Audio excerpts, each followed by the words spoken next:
Hello, everybody. This is Pete from PA Labs, and this morning I'm doing an experimental video. I want to talk about on the war game, the how does the war game know what you're doing, where you're doing it, and how does the inner workings of that take place? And a very important piece of that is the actual cursor. Okay. So I've created this global cursor. It's just an integer is all he is. And I set him equal to game cursor's normal. Now you're probably wondering what is game cursor's normal?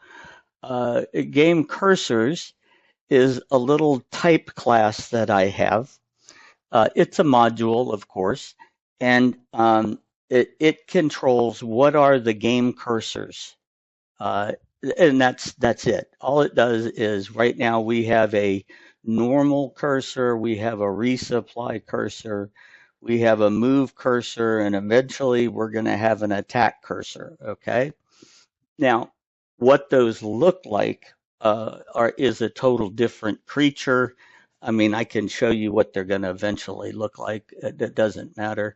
But they're used to control how the game does stuff and knows things.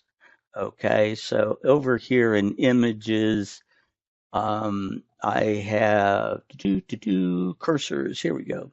So this is where we have all our cursors over here. And I build these as necessary. And we have all the aid, the resupply cursors of armor and infantry and artillery, a generic one, the cities. I've got a bunch of them out here. The attack cursor is most likely going to be just the target icon, and of course gauntlets in here. So I mean, there's a bunch of possible images that I have, but there's this. This is a huge flag in the game. So now, when the game starts, he's set to normal, and now we track.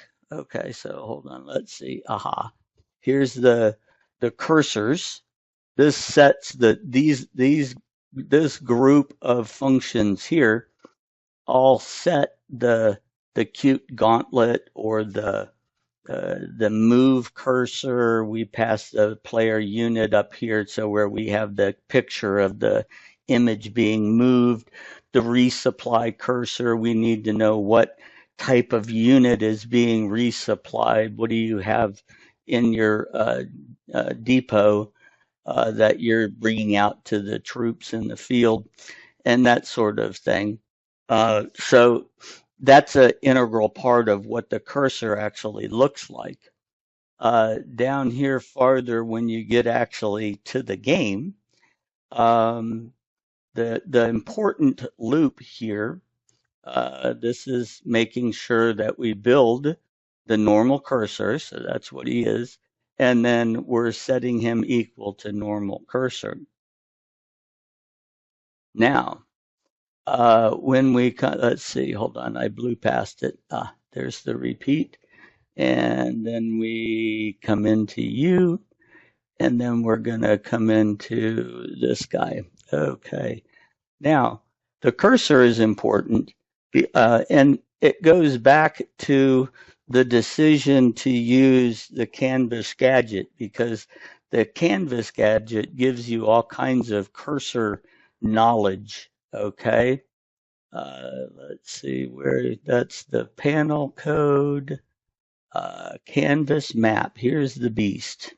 So if you can see, this has close to 300 or 400 lines of code in it. Okay, and I collapsed the world right here to where we can kind of evaluate this.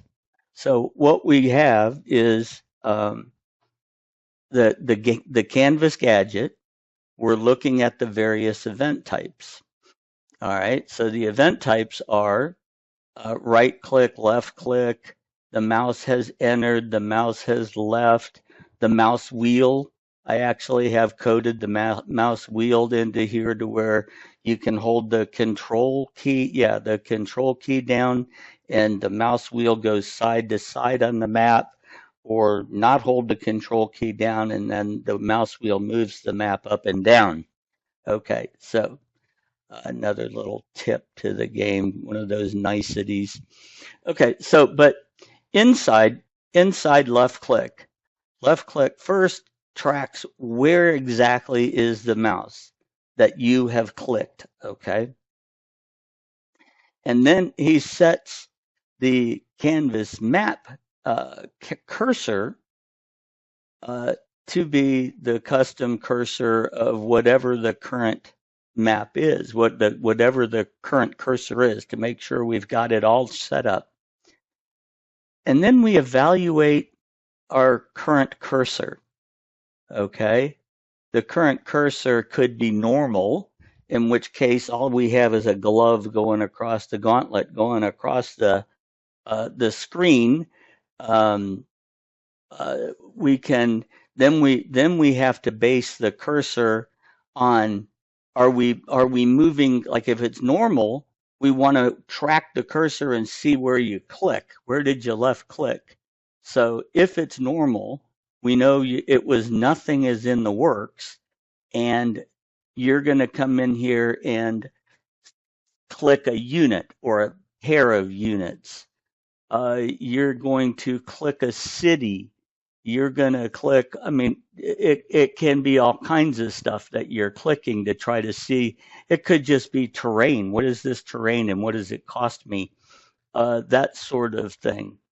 So if the cursor is normal, we're evaluating what it is you've clicked to then create the cursor that needs to be identified next. And then we have, if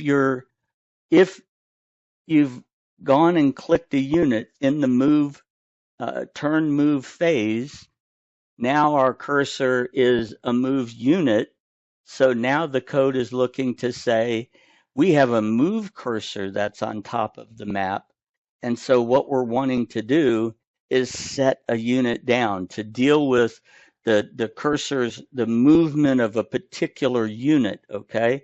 This is when he goes and does the flood fill calls to identify the highlighted area and that sort of thing.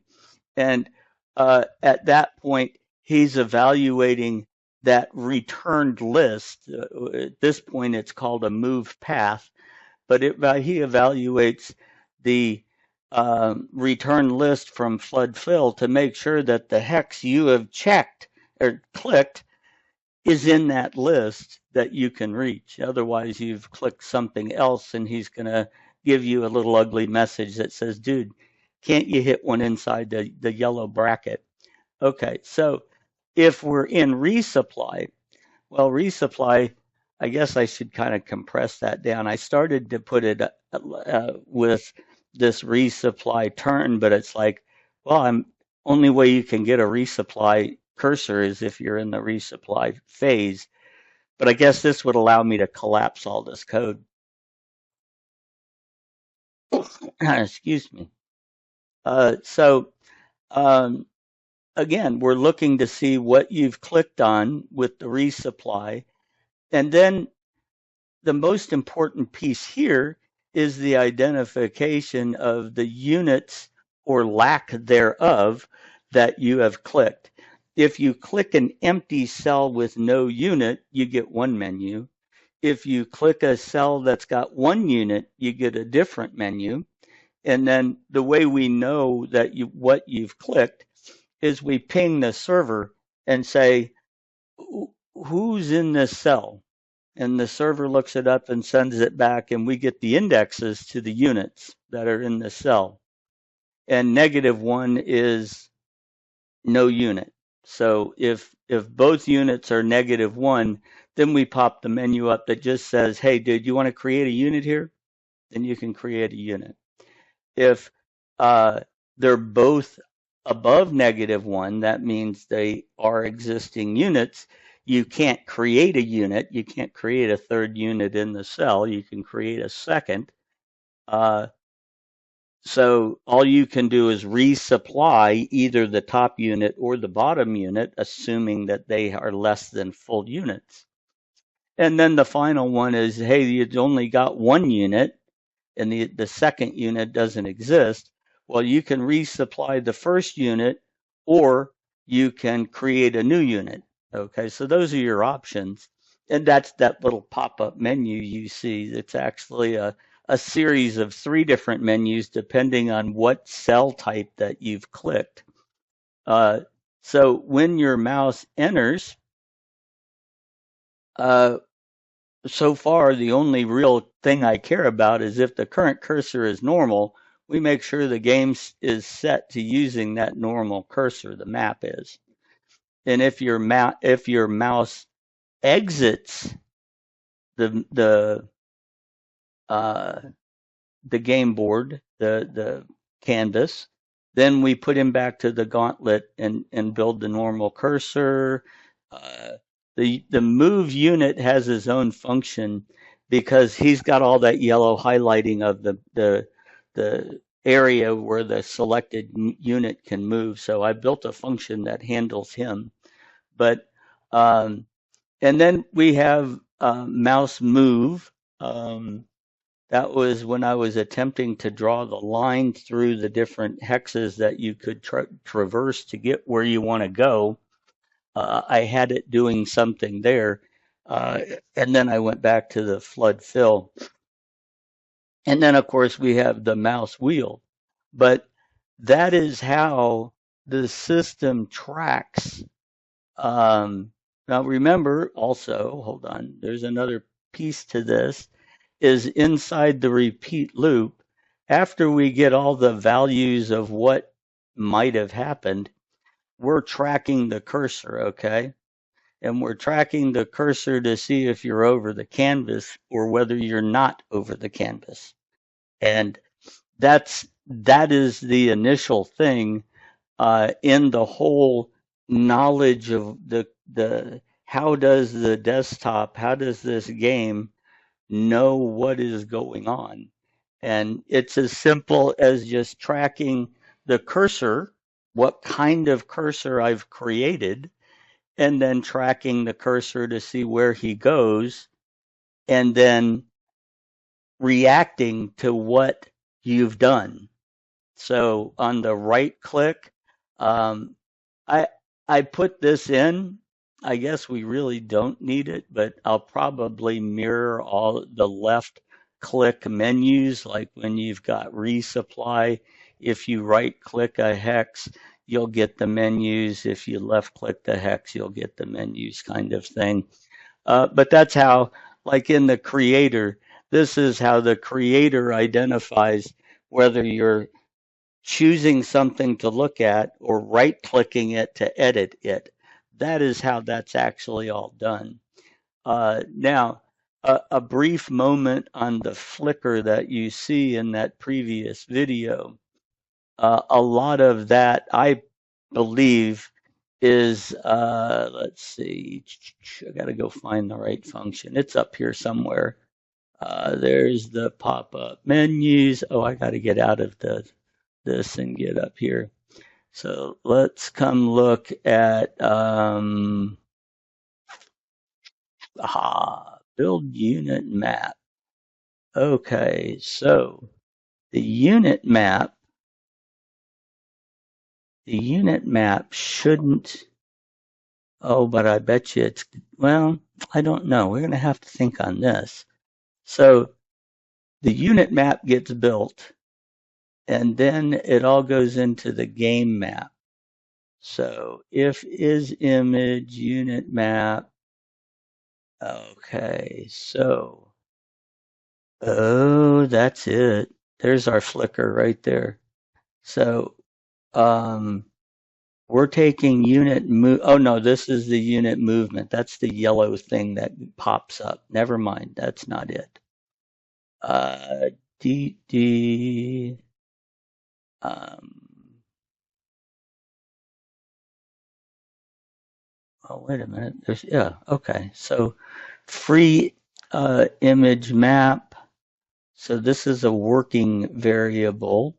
So then I have to do this kind of like the flip the buffers and draw, and then instantly down here just flip the buffer. So start drawing canvas output and then map image. Now, what is on the canvas can't be messed with. So this map image, let's see. This is where he's creating the mini map. Well, I would venture to say moving the mini map down may help. Trying to just kind of debug this on the fly here because we're messing all in variables to build this guy, and then we start drawing him, and this is literally an instantaneous thing. And then after the first time you've actually created the map, these should all just, okay, let's see. We have to go evaluate where some of these variables might be being messed with. Game map has the potential to being an issue. I think, why do I have game map? This is him here. So you're doing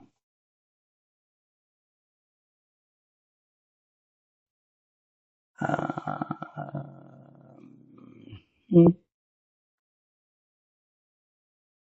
mm, mm, mm. I don't know. I'll have to look at it. But we're setting the width of that. I'm thinking that I'm going to change where these guys are being called from, because if he comes through here and that map image has been messed with in any way, we're in deep trouble. And I don't know if it's being used or where it's being used. I don't even see it up here. Where is, I might be,